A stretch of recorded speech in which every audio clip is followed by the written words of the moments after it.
Ugh, started off.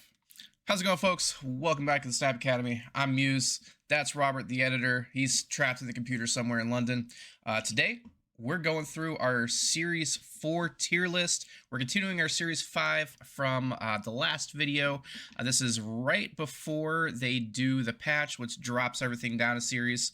Everything's really going to still live in the same spot. We're really just kind of separating everything, so it's a little bit easier to digest, even though there's still 155 cards in Series 4 and 5, so there's a lot going on. Hopefully some of these go down to Series 3, make it a little bit easier to grab. You know what, Robert, you're here. Why don't we introduce all the tiers, what we're doing a little bit. I'll add in as well, that way people can stop listening to me, because they listen to me every day. Yeah, sure. So just a quick overview from the last video. We've broken these down into archetypes, which are cards that are hard to define as good or bad, but they're the card that makes that style of a deck work.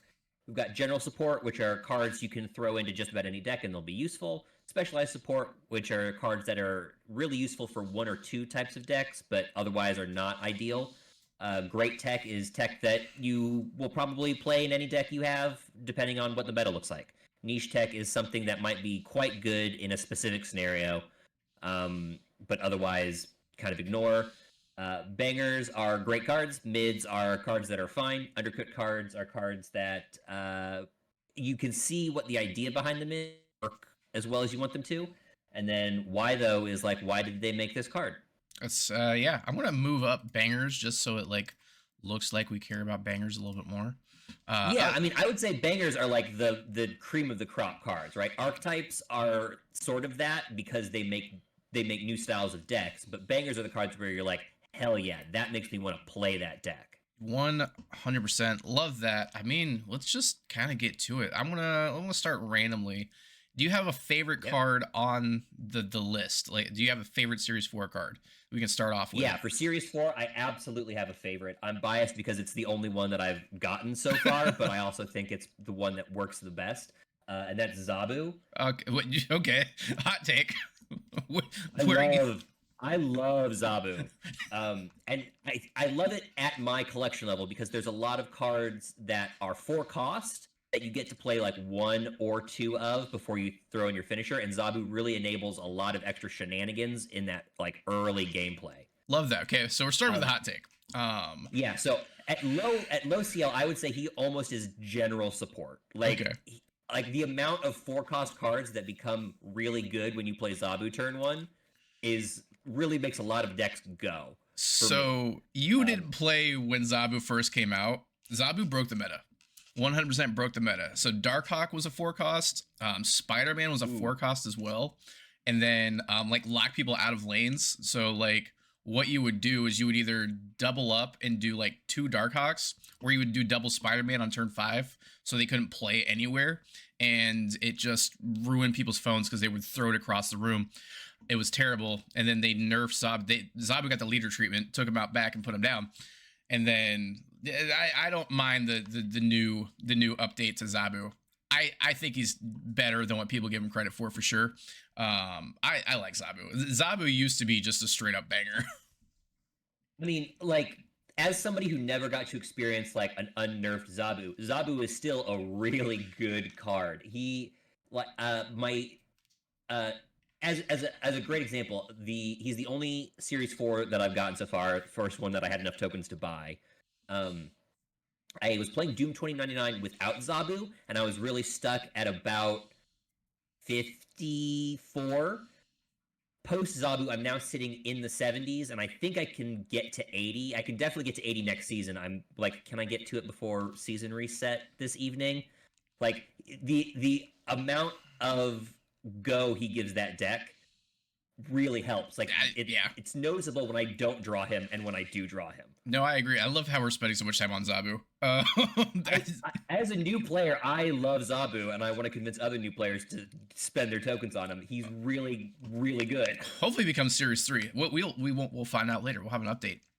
But no, Zabu, he used to be ongoing, and then just put all of your. I think it was down. I can't remember if it was down 1 or down 2. I think he released with -2. That was broken. They changed to -1. Ooh. It was still broken. Yes, no, Zabu. I like Zabu. I've got too many variants for Zabu from when he was great. You can always tell like who started playing at the beginning because they have a decked out America Chavez and a decked out Zabu. As a new player, I also think America Chavez is still pretty good. Like, I mean, I don't know. Because of the way I'm introduced to these cards, I don't see what they were doing before. I only see them in the current context. And like America Chavez does work if you play her right. Yeah, she's also a 1. She's a 1/4 by default, and sometimes she goes on a lasher, and then that's fair. Yeah, I guess she is literally one less than Hydra Bob. And she can like depending on how you built your deck, her +2 can really go far. Like if you put +2 on Iron Man, that feels great. Yeah, that's for everything on Iron Man's great. Iron Man's just a great card. I love that he's Series 3. All right. He's not. Is he 2? No, he's 1. No. He's a I believe he's a starter deck card. All right, so he's a Series 1 card. Let's wait, that's not even Series 1. He's like literally like the when you play the opening game, you get Iron Man. And he still crushes. He's great. I still can't remember everything. He is great. I've got too many variants for Iron Man too. Up next, let's grab Nebula. I still think Nebula is a banger. 100%. Yep. Nebula, again, used to be the premier 1-drop. Kind of got outclassed by Hydra Bob. But I still think she's great, especially with where we're looking right now. With kind of the meta, you can... I don't know. You leave her alone, she ticks up. I've gotten her to a 1/8. I just like Nebula still, right in the middle. That's probably my favorite Series 4 card in here.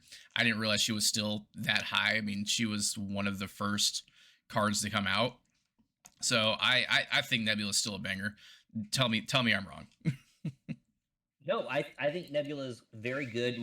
As a new player, I would say you don't want to get her first because when you might have it, depending on how your progression works, right? Because it's fairly random for everybody. By the time you have enough tokens to get something for the first time, you might still be in the area where everybody's playing Killmonger, and she'll feel really bad. Yeah, that's fair. But like, yeah, I would say now that I'm at like almost 3,000 collection level, and I'm sitting in the 70s, and I'm like sort of at the edge of what current meta is. She's gotten a lot better. Like I worry about her more, whereas before I was like, she's getting to get put down and she's going to get popped. So as you move away from Killmonger being relevant as much, she gets better. Yeah, I do see a lot less Killmonger than I used to, mostly because we're not like when I play, because I'm high infinite. So when I play, it's very much like, here's the meta deck, here's what's happening. Like it's bounce. I was playing Conquest yesterday. I'll actually grab Havoc right now. Havoc, people probably put Havoc in Y though. 100%. I think Havoc is way better than people give him credit for. I think he is. Maybe an archetype card. I don't know what that archetype is, but like, I do not think he's a good card because unless you have planned around him, he will ruin your game. That's like, very fair. Literally, before we started recording, I was playing a game and got what Professor X, Xavier's Mansion kids or whatever. Yeah. And it was a Havoc on turn 3, so I never got my 4th energy. And I was like, well, I'm just done. I'm just going to retreat now because I can't play my deck. That sucks. It relies on 4-drops. That sucks. No, like, yeah, I would actually put Havoc under here with Thena, because you put Havoc and Thena together, you play Havoc on 4, you're not playing more than 2 cards anyway. That ticks up, the Thena ticks up. It's like a Thena Havoc. We should make a name for it right now. There's like a Thena. I feel like it's a bunch of low cost stuff, right? It's like Thena Havoc, Marvel Boy, because you'll want a bunch of 1-drops. Yeah, actually, I had Marvel Boy in the deck I built. I really like it. Yeah. Up next, Darkhawk. Darkhawk 100% going into archetypes, 100% going above Havoc. Zabu Darkhawk. That used to be the premier deck, 100%. You get it down, do a little Darkhawk Mystique on the last turn. No one had any idea what was happening. I feel like he used to also do +3. I'm actually surprised that Galacta didn't get a nerf, because every time anything comes out with +3, it's broken, destroys the meta, then they immediately nerf it. I still think Darkhawk's good. I like to play him on my Darkhawk Ronin deck. Doesn't come off as hard as it used to, but a card that does is Null. Yes, I can't believe Null is still Series 4. I would probably put this at the top of the archetypes. You can put Null in every single destroy deck just about and get value off of it. If you like Destroy, he's absolutely the first card you should get. I agree. Even before X23, who we'll probably talk about briefly. But just because X23 empowers Null, so you're not getting the full value out of X23 until you have Null. Oh, 100%. Yeah, and getting Null out on 5 just feels good. If you can do that, and then just Arnaming, that's always a good one. Or just doing other shenanigans, which is super fun. It's just always dangerous to put Null out because it's ongoing, but hey, it's dangerous to play every card at this point. Yeah. All right. Let's grab Agony. People put Agony and Undercooked in mids. Agony's been growing on me. And it's really because if you buff Agony gets way better. Because you can do like an Agony on another lane after Galacta and then play another card on top of that. So like the line would go like, this is a crazy line, but like Agony after Galacta and then do like a symbiote Spider-Man on top and then Galactus. Actually, that's not as crazy. That's a very standard thing. Or like Scarlet Spider or Captain Marvel, because then you get that double buff. So you're actually putting all that Galacta energy into one card. I'm going to just hot take city today. I actually think Agony's great tech. Maybe specialized support. I want to like Agony, right? Because I like Hulkbuster, and she's sort of the same thing. But the problem is, she just non-bows with so many things that you want her to do. Whereas, like, Hulkbuster activates a lot of things because it's on reveal, whereas she happens after on reveals happen. Yeah, that is kind of weird. I have noticed that. If, like, you absorbed and then the on reveal happened, it'd be a lot better. But it does happen after, because I was trying to play a Black Panther deck yesterday. Okay, I'm moving down. We're moving down a little bit. I was playing Black Panther, and I was like, oh yeah, I'm just going to play Black Panther and Agony, get the thing, and then double up. The Agony happens after the Black Panther, so I'm like, okay, I just missed out on 2 energy. This sucks. So it just kind of feel bad. See, this is why we discuss. I do, like I said, I do like it, and I do think she is starting to, like, things are shifting to help her find a place. Like, there is that kind of cool Galactus symbiote Spider-Man combo that she could be part of and get really big. And that's cool, and I think that does give her a spot in, like, specialized support. I don't think she's mid, or I had her under Undercooked originally, but I do think there are, like, some niche cases where she is quite helpful. All right. Let's actually move this down a little bit just for value's sake.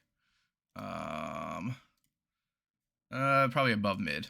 Yeah, niche tech, specialized support. Okay. And I'm like thinking about how people should spend their tokens and keys and whatnot. No, yeah, towards the bottom for sure.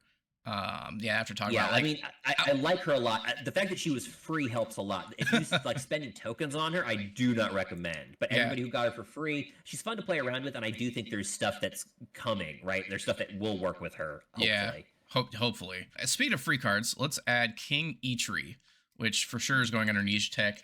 Did you get King Eitri? I can't remember if you did Deadpool's Diner or not.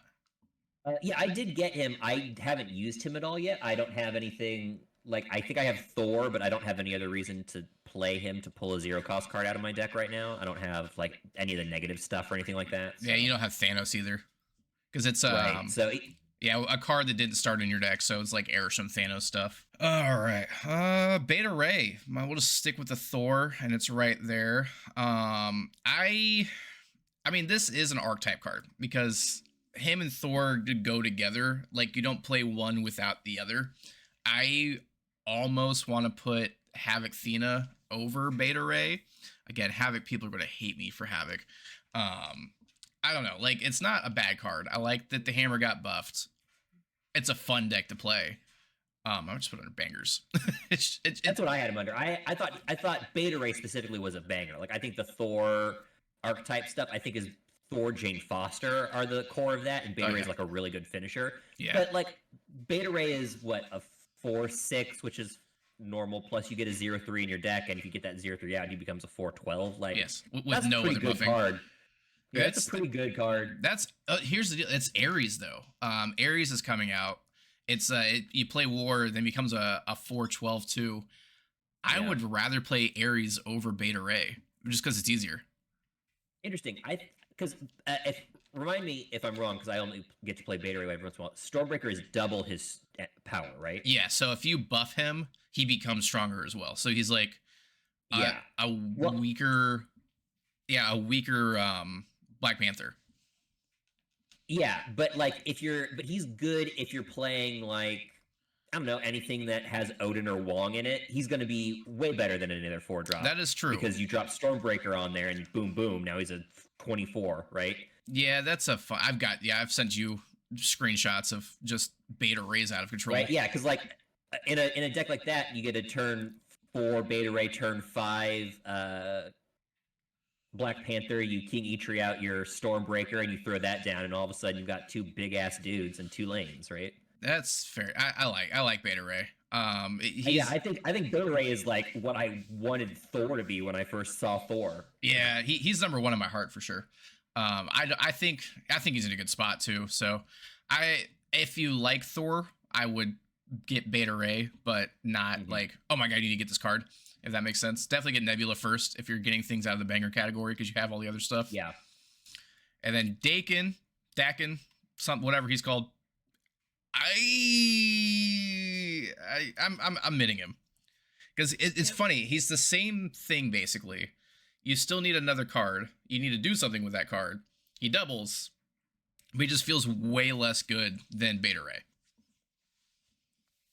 He's just more like finagly, right? You need extra pieces to make him work. Where as long as you pull Beta Ray's hammer, it's free, so you just have to put it down. Yeah. Whereas for him, you've got to like. You get the shard, and then you have to make sure that you can discard it from your hand, or you have to have something like Killmonger or Carnage or something like that in your hand so you can play it to get like. It's just an extra piece of the puzzle that sometimes doesn't happen the way you want it to. Yeah, I think Bullseye is giving Dakin a buff for sure. Because, yeah, I can see that. Because it's activate and it just takes all of your cards and goes pew pew pew pew pew, which is nice, and it takes some of the random out of it. So I think that'll be good for him. I don't know if we see a world where he gets better, but I mean, like in that deck, you're playing Scorn, you're playing Dakin and Bullseye, and then so hopefully like maybe the Scorn hits Dakin, and then the Shard hits him, and then he doubles up to what is that 6? So that's a 3/12, which isn't terrible. Yeah. I would almost want to give him one more power, even though he is a 3 cost, just to hit a little bit above his weight.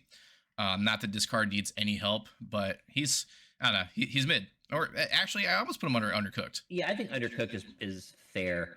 I mean, yeah, the thing is like if you have the right discard, he can go off every time. But if you have the right discard, there's better discard cards to play. Yeah, there's just way better. Like, yeah. I don't think he's ever made a deck other than my like high voltage Silver Surfer deck. Yeah, I think you've played him in a couple things, but I think they've all been like Silver Surfer stuff. Yeah, I like him like Surfer. Tuck Killmonger away at the end and throw the Muramasa Shard down after. Yeah, it's fun. But yeah, he's very that's the deck I'm playing, and I need a buttload of energy to make it happen. So up next, we're gonna go Ghost Spider. Obviously is gonna go under niche tech for move. But I remember when she came out, just started like unlocking move. Like move was always strong. It's always been big brain and hard. And every time a move card comes out, it just makes move stronger, which is scary. Move is great. It's my favorite archetype when I really want to sit down and play the game. That's fair. You know, like I really love Doom 2099 because it's really easy to like sit back and just play that deck, right? It's not hard. But move is really, really good when I want to really engage. Yeah. I wish I had more of these Series 4 and 5 move cards. But honestly, the Series 3 move cards are pretty reliable. You can get a lot of stuff done right away. And I think the only card that you might be missing is Madam Web. I think it's the only card, but like, yes, that unlocks the deck 100%, but I feel like a decent move deck is all Series 3 or less. Yeah, but things like Ghost Spider and Aranya really I forgot about Aranya. Take it into next level, right? Yeah, like I said, you have a fully functional move deck early in Series 3 if you get lucky, and halfway into Series 3 if you haven't. Like, yeah, moves strong. Moves great just in general. More people need to play move. I actually think Second Dinner even said like they worry about making more move cards because it's like the easiest archetype to just get out of control, but the skill ceiling's so hard, no one plays it. Hmm. I really love it. It's one of those where sometimes you're not making a move till turn 3, which feels bad, but when you go off on turn 5 and 6, you're like, oh, it's fine. Yeah. But yeah, move stupid. I see a move deck and I'm like, I wonder if they can play it right, and then they do, and then I just get demolished, absolutely demolished. Up next, Gladiator. I actually don't have any thoughts on Gladiator, honestly. Because it can be good. Obviously, it's an archetype card in Mill. I guess I'll stick it here for now while we talk about it. But I mean, he does things. He kind of helped with Mill, which was not a thing I think before him. Because yeah, we had Cable doing some Mill stuff. We had Gladiator. What are the other Mill cards? I don't play Mill because I'm not a POS. Yeah, it's Gladiator, Baron Zemo, Zemo was the Cable, other one. Grandmaster, do it again. I think he's pretty good. I have him under great tech. He's like a 3/8 is a killer stat line, and he's gonna pull a lot of. I mean, there's a lot of stuff he's gonna pull out that he's just gonna kill, right? Yeah. He can ruin 6-drops, which is pretty cool, right? He can pull out your Arnim Zola and then it's dead. He didn't get to do anything because he played on turn 3. I've done that. So he's pretty good. I think he actually slots into a lot of decks. Not all of them, obviously, but like he's obviously a killer in like a Silver Surfer deck, which is not a mill deck. Yeah, very true. And sometimes some have the Wong on it. Do it again, which is nice. Yeah, I'll put him in great tech. I don't mind that. I don't hate him. I think he's right where he needs to be. Nothing crazy. He's not broken. Yeah, I think if he appeals to you, he's totally worth the tokens. He's a strong card. Fair enough. I think Grandmaster. Okay, I'm sticking Grandmaster and bangers. I'm going to stick Grandmaster above Nebula. I think Grandmaster is a great card, especially for 2 cost. Basically, you set up a land that you want, and then you do it again. That's just good. I've seen a Wiccan deck. I can't. It was like just completely. They dropped something into like 3 cards into Gamma Lab, got 3 Hulks, and then Wiccaned up or whatever, and then Arnim Zola'd on 5, and then got double Hulk, and then double Hulk again after they Grandmastered. I can't remember the whole thing, but it was nuts. Grandmaster does stupid combo things and is awesome, and I'm so happy is a Series 4 card now, and everyone should go get him. Yeah, I think that's totally fair. He works well all the time. He's easy to play around. Like his game plan is very clear. It's just to help you with whatever you're doing by doing it again. Yes. And I love to do Zabu and a Grandmaster on my boost deck. It's awesome. That's a killer combo. It's awesome. Just playing Galacta for a 2 and then dropping a Captain Marvel on turn 4 at the same time. So much fun. Yeah, I think Grandmaster does stupid things and deserves everyone's tokens. Grandmaster plus Gladiator is really strong, especially if you wait till later in the game so you have a Wong down. So it's Grandmaster whenever. It's Gladiator on turn 3, Wong on turn 4, and then Grandmaster Gladiator over into Wong on turn 5. Ew, that's just nasty. Right? So you're waiting for a mill deck, aren't you?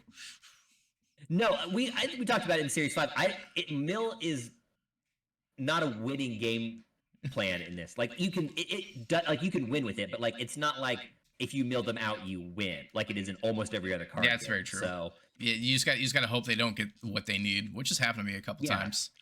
So like mill is fun. I'll probably play mill, but I'm not like craving one. It's I have one that I keep deleting because it never makes a cut for me because it's cool for like 5 games. I'm like, all right, I'm done with this. I do love Cable though. Cable's fun. Beautiful card. Oh man. Hercules obviously is going into niche tech with move.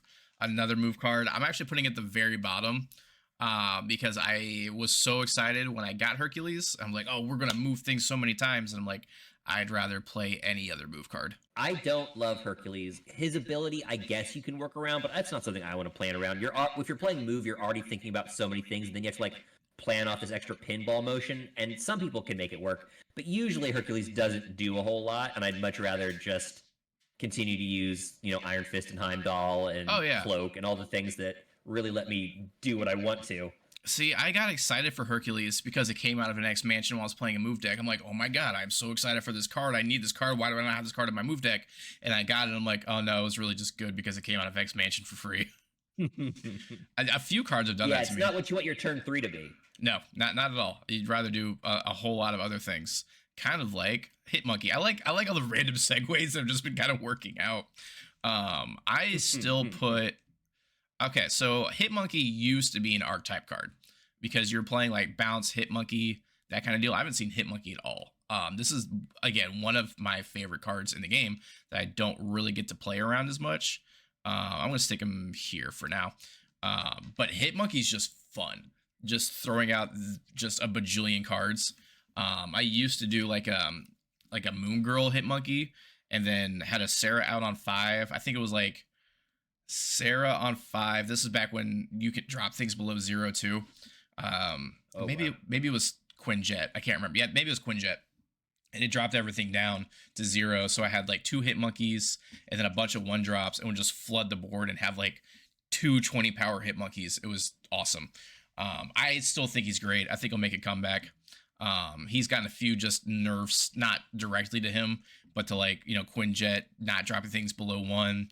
And then maybe some of the other cards, whatever card makes, was it Black Swan, makes 1-drop 0. That's cool for him. I might drop him a little bit more, but I think he's a fun card, especially in Bounce. Like an early Bounce deck, I think he's great. Yeah, I think he's very cool. I think if you got lucky and you got your Bounce support early, get him because he's a good Bounce finisher. I'm also, I'm kind of surprised people don't play him in negative decks. Yeah. Because if your negative deck goes off and you turn 6, you're playing like 5 or 6 cards, and then you throw Hitmonkey down as another finisher, right? Yeah. Maybe it's because it's already win more, but like he's not negatively affected by negative. Like he's a 3/3, so he doesn't change. He's not. And you drop 1, he gets a bonus. I'm trying to think. Is like I've never thought about putting him in my negative deck. I think it's because it's mostly ongoing. So, like, the on reveal it's not clunky, but because you want to copy your Gore, you want to copy your Iron Man with Mystique. Mm-hmm. Oh, no, because Sage is on reveal. Yeah. I might play with that, actually. I don't know why I don't know if it's going to be good because I haven't really been able to play a negative deck yet. But I just am surprised because if your turn 6 goes off, right? Yeah. Even if you usually have to punt a lane because you're playing your negative, right? Mm-hmm. But if you were to play, if you get your nuts and you get your Jane Foster and you pull everything into your hand, right? On your last turn, you can still win that lane if you like Iron Man into Hitmonkey. Yeah, you really could. That's gonna be like 40 power easy, right? Like I don't know, it's something to think about. I just am surprised because you play a lot of cards at the end of negative, and Hitmonkey wants that. Yeah, and he's not getting negatively affected by any means. Yeah, we're gonna try that. We're gonna put a pin in that. We're gonna try that later today. Actually, I'm gonna just build that deck. Up next, Iron Lad. Okay, Iron Lad. He is, again, he used to be a banger. Probably general support now. Nothing crazy. Like I like him more than Zabu. I would actually put them. You play them in the same deck sometimes. Actually, I mean, you get more things. You copy it. You do things. You get more things. It kind of delves deeper. Iron Lad was a great like Hela card when Hela was having her heyday. But I mean, he's good. Like he's not exciting, but he's good. Yeah, he's pretty good. I want one.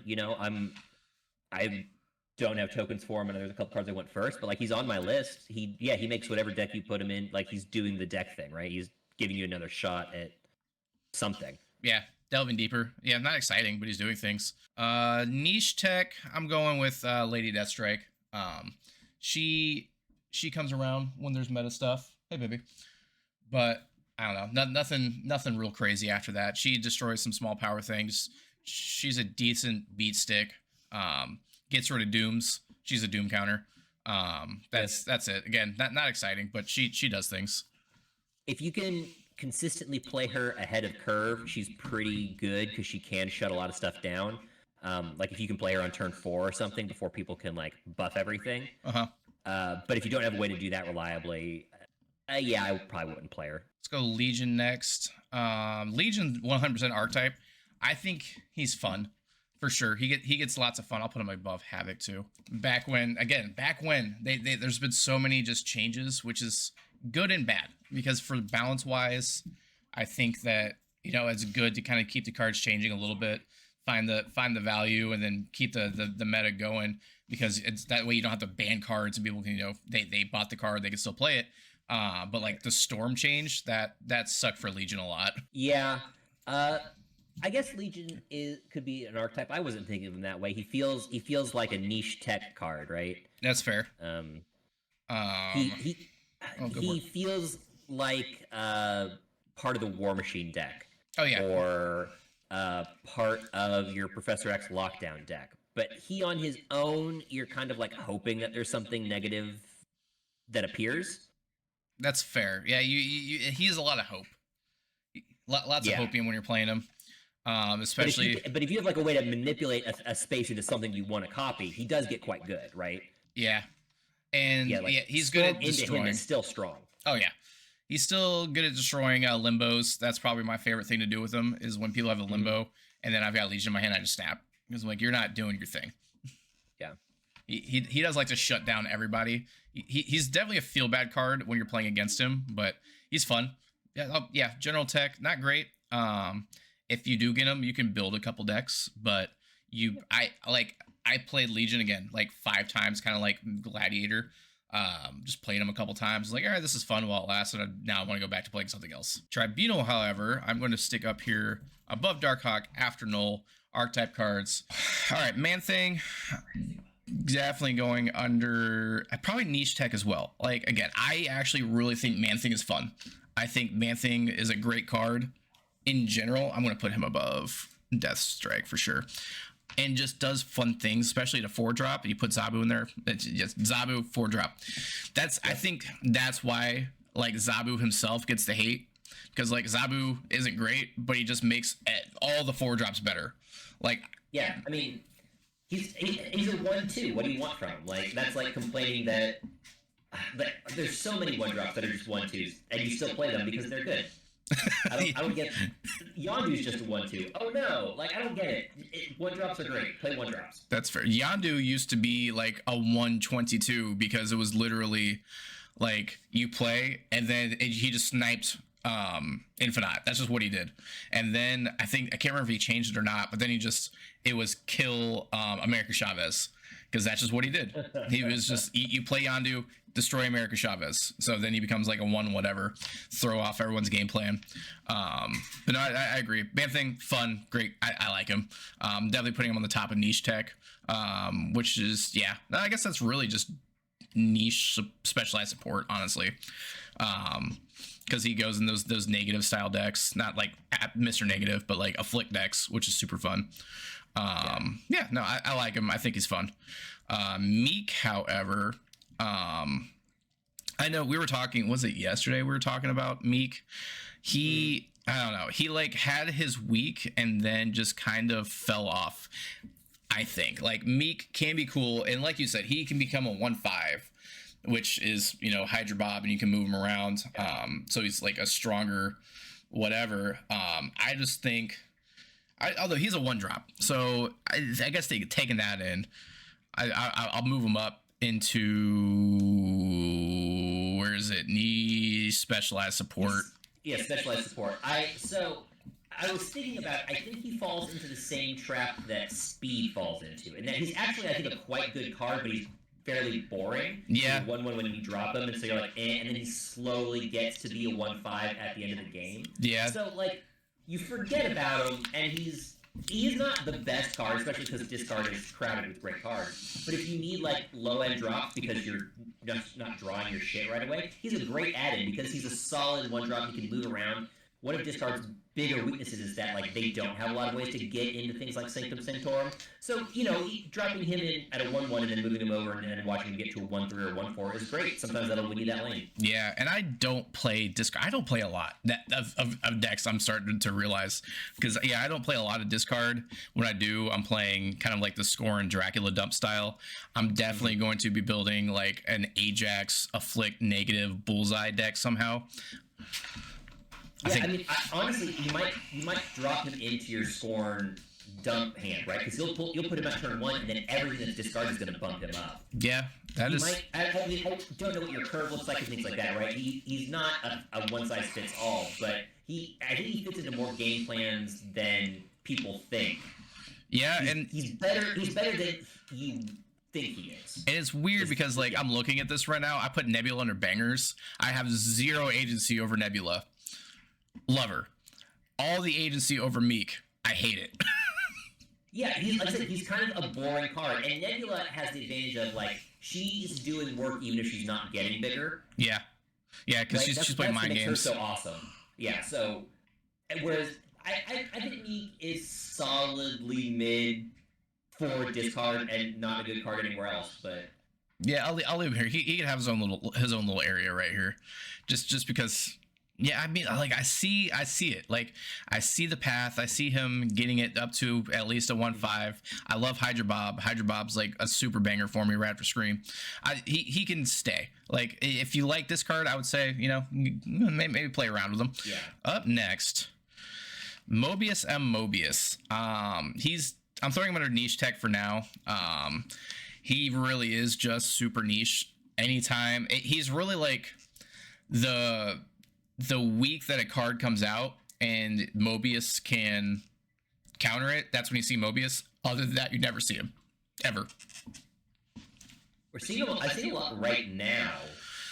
What card is right now? It's it's Rocket. The most recent one is Rocket and Groot, right? But I think he still works well against a lot of Doom decks because I still see a lot of Doom, and I'm playing Doom. So I think he's still in the conversation because if you can't get your Doom out early, then might as well Mobius. You're much more likely to lose. That's fair.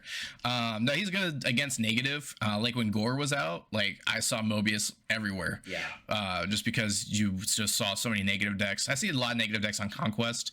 I actually think Mobius might be a really good Conquest card, but on ladder, not great. He might be good. Actually, you'll probably see him now with the Dark Avengers season because people are going to start playing Shield again, and then Valentina and Iron Patriot getting some stuff. Quinjet out. We'll probably see Mobius this week. Modok, obviously he's going into niche tech. He used to be super stupid, great in Hella, just a great mow down your hand. I think we're going to see a little bit of a Modok resurgence with the Dark Avengers in the Bullseye week, so that people can blow up all their swarm, their scorn, all of that, get a bunch, and then just pew with Bullseye. Modok's fine. He can go to the top of the niche tech for me. Nothing too crazy. He's a fun discard card. He makes discard work better. Like. Yeah. Discard doesn't need the help. He's a great discard card. Yeah, it's good to have. He's boring. Nimrod, I honestly kind of same deal. I might actually put Nimrod above Modok, just because for me I've had more fun with him, especially like Galacta into Nimrod. I think it's my Galactus deck actually. That's what I use him in, and then you can just eat everything and blow him up. Nimrod's fun. He aged well since coming out. When he came out, he was kind of meh and awkward because he's a 5-drop, but I think he's solid. Yeah, I don't see Nimrod too often, but when I do, he's played well. So I think the people who like him know how to use him. Yeah, he's fun. All right, up next we have Phastos. So Phastos is a weird card because on paper he does awesome things, but then it's just like, would I rather play something else? Just because he's unreliable with the RNG. I think he's a great card. I think when he goes off, like his ceiling's super high, but like, what is his floor? Yeah. Other than that, like he boosts things, he can take away a little bit. Great in Airsham, which what isn't great in Airsham, honestly. I don't know. I like him in Surfer too, because then you can maybe get that high roll on him. Kind of like Pixie, which is really an archetype card. I've never played Pixie, so I have no idea. I'm sure you've never played Pixie either. I have played Pixie a couple times because I've been able to like grab it from their hands like turn 1 or turn 2. I don't get Pixie. Like, I guess it's just a real roll of the dice and hoping all your stuff gets cheap. Yeah, I mean that's it's sort of a negative deck, and then like if you get the nuts, then you win. Otherwise, retreat. Right. I don't know. Like I've seen them. I've seen people play them. Not a lot, but like I guess kind of the way is you Mobius so that your stuff can't go up in cost, and then all of your stuff goes down to 1, which I guess is what you want, and then you hope for the best. Like I feel like you play a bunch of ones. Your stuff doesn't all go down to 1, right? It just all that you do by playing Mobius is saying it can't get higher than what it is, but it's still randomizing, right? Oh yeah, it's super random. So like ideally, because it switches everything in your deck. So you play a bunch of 1 costs, and then like 2 or 3 really big 6 costs, I guess, and then Pixie it so that everything becomes a 1 cost. Does it swap them or randomize them? It swaps them. It randomly swaps everything. So you have no idea. You have no agency other than like if you have 1 or 2 6 costs and then the rest are 1, you can do it. I don't know. Like it's a card I want to play with, but I don't want to spend 6,000 tokens on her or 3,000 tokens on her. Yeah. So boring. But what's not boring is actually Ravona's kind of boring, but I'm going to put her in great tech because she's a great card. Especially, what's it, Moonstone? Yeah, Moonstone coming out. This is kind of like my big synergy with her is Ravona. So if you did like Ravona on 2, something on 3, then Moonstone on 4, like it's almost negative at that point because you're just playing everything for 1 or 2 costs. Like your Iron Man goes down to 3, your Mystique goes down to 1. So at that point, you're pretty much playing negative. It's a sweet alternate win condition, and she's got other things that she can do. Boring, but I think she's good. Yeah, the advantage of being an ongoing card is that a lot of things take advantage of ongoing cards. Yeah, if you can get real crazy, do Ravona into Mystique into Moonstone, and then just everything is. I mean, it's a huge combo, but yeah, you can do it. Man, when a combo goes off though, like the one that always gets me, and I always forget how good it is the it's like Wong into Mystique. They had Ironheart down early, and they put it there, and then they Odin at the end. And you're like, okay, they only had 1 card the other way, but now it's 45 power, so I guess I lose.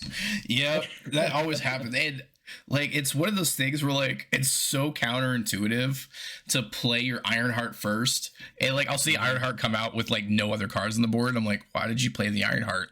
And then they drop a Wong on top. I'm like, why would you do that? You played out of order. And then the Mystique, I'm like, we only have 1 spot now. And then yeah, like you said. Yeah, and like, and there's a point where I can start to see it coming, and I'm still like, it still can't be that high, right? But like in the back of my mind, I know it's gonna be bad. I've seen it before, but each time I'm like, it can't be that bad. No, I've got like 30 power at each location. I'm gonna win. It surprises me every time. Every time that surprises me, and that's all like series 2 and 3 cards. Mm-hmm. Oh man, yeah, it does. It surprises me every time. I'm like, yep. I'm like, I know what's happening. You're going to Odin here. It's fine. We're cool. We're not cool. That happened to me the other day because it was the I think a hazmat, and then they did the whole thing. I'm like, we're fine, and then they just went nuts. I'm like, oh yeah, this is stupid, super stupid. Yeah. All right, up next we have Sasquatch, which I don't know. I played with Sasquatch. I'm gonna put him in mid for now. I see what he does. He was supposed to be like the bounce Mockingbird, but kind of doesn't do it as good as Mockingbird because Mockingbird got a nerf and is now a 6/9. But I mean, I'm not going to say undercooked, but he's pretty meh. Yeah, he's pretty mid. You get him in your hand. I find that you get him in your hand a lot anytime they want to add a random 10 power. I do get Sasquatch a lot. he's okay, 6'10", and if you play a lot of cards, like he works okay in zoo or bounce or things like that. If you have the right discard deck, he could work because you're throwing a lot of like swarms down turn 5 or something. I don't know. Yeah, you gotta do a lot. Ways like, he could work. He's really, I'll give him that he's really a 5/10. As long as you're playing something on turn 4, you can play him on 5, which makes him a little bit better as a 5/10. But I don't know. The value's not there. Yeah, nothing much to say about him. So Selene, I almost want to put her in Y though, because the only thing that you can make her work in is goblins, and even then, I'm like, I hate this. Yeah, I agree. I do not like her as a card. If you really like that goblin playstyle, I hate you, but also I guess get it. But otherwise, I do not like Selene. Yeah, she's below undercooked. Like, I enjoy the idea of like just -4 power if you hit a goblin, but like we don't have enough goblins to make it work. Like, I feel like one more goblin and she'd be fine. If they add too many more goblins, everybody's just going to start running a Nihilus as a last turn counter. It's like, get these out of here. Right, yeah, which, hey, at least there's already a release valve for it. I'm trying to think of, because we already have Hobgoblin, Green Goblin. Is there another goblin? I thought there was one more. No, people throw a hood over. I meant in like actual lore. Oh, yeah, I can't remember all of them. I think there's like a Carnage combo that's like Crimson Goblin. I'm not a big Spider-Man person. I mean, I like Spider-Man, but like I just don't have that deep lore. Right. But yeah, there's definitely more goblins out there. So they could, like, if they did one more goblin, I think Selene would be good. Now that goblin would have to be a free card on like a Deadpool's Diner high voltage kind of deal. No one's going to pay for that card. Well, no, there will be some people that pay for that card. Yeah, that's where I see her. So until then, she can sit at the bottom of the list. Do not spend your tokens. I accidentally got her in a cache and that I had to 4-bang and was very sad when I got her. Silk, she's going to live, honestly, probably with niche tech. No, not even. Okay, she's going undercooked for now. Because she's a 2/5, you have like very little agency over her, and if I'm playing like a cheap 5, like I'm playing Hydra Bob. I mean, I don't think Silk is bad. She moves, so if you have a move deck, just putting her in is good because she'll bounce around and proc stuff. Yeah, not great. 2/5 is a good stat line, but yeah. The most fun I had with Silk was in my Scream deck. So before I figured out that I can send a Goblin over and then pull it with the with a Ghost Spider, I would just send Silk over, which was a lot harder to do with a Viper. So, and then like bounce her around and like get all my procs. That was fun. But if I didn't get the things, I just gave them a 2/5. And I needed Viper too on its own lane, which sucked. So that was like the hope combo with Silk.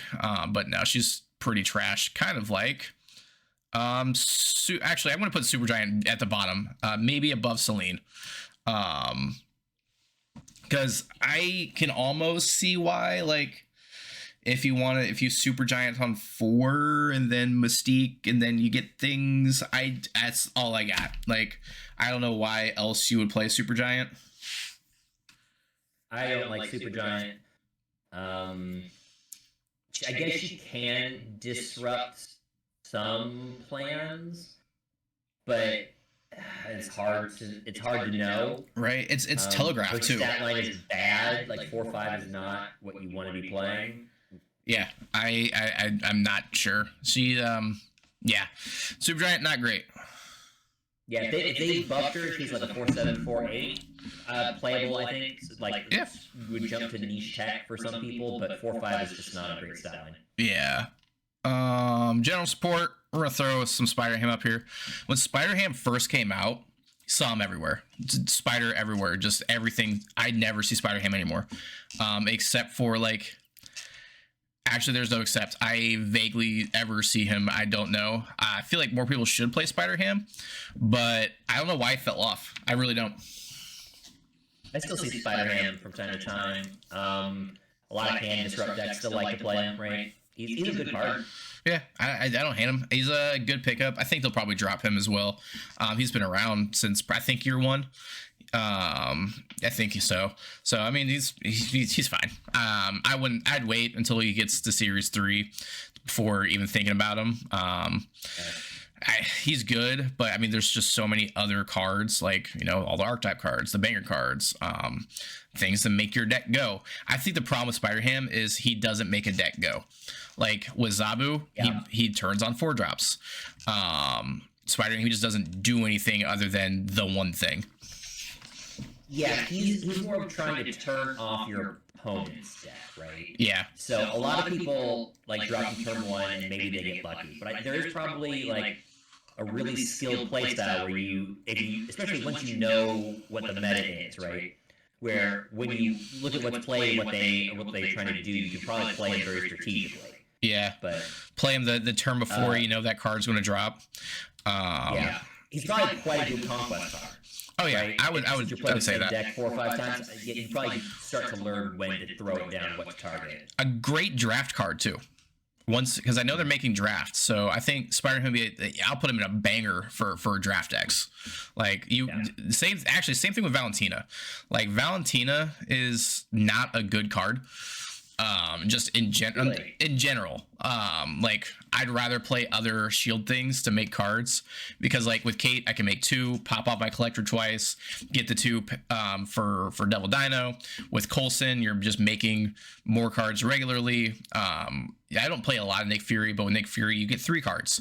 So with Valentina, she's a 2-drop that makes a card, it gets some power. It's kind of like a shitty Hela kind of. I guess, yeah, but like a 2-drop that makes a 4-drop that was a 6-drop feels good to me. I don't know. Maybe it's because I don't have her and I don't get to play with her reliably. But like, I think Iron Patriot. She fits in like a shield deck, but like Iron Patriot is going to do it better. Feels like a good card.